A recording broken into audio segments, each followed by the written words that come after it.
უნდა მივაქციოთ ახალ დიდგორობას, გამარჯვებას და განვითარებას.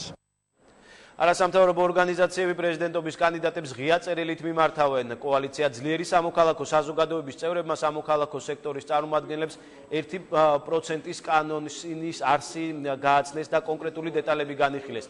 1%-ის კანონი ფინანსურად ძლიერი სამოქალაქო საზოგადოების ჩამოყალიბებას ემსახურება, კონკრეტულად კი საშემოსავლო და მოგების გადასახადების გადამხდელებისთვის გადამხდელი ითვალისწინებს უფლებას, რომ გადახდილი თანხიდან 1% წავიდეს მათთვის სასურველი არასამთავრობო ორგანიზაციების დაფინანსებაზე. ძალიან ბევრი საუბრობს იმასთან დაკავშირებით, რომ სამოქალაქო საზოგადოებაში, სამოქალაქო სექტორში არის სერიოზული პრობლემები და იმისათვის, რომ ქვეყანა განვითარდეს, ერთხელ და სამუდამოდ ქვეყანაში უნდა ჩამოყალიბდეს პასუხისმგებლობით გამშრალული სამოქალაქო საზოგადოება. ამისათვის არის საჭირო კონკრეტული რესურსები.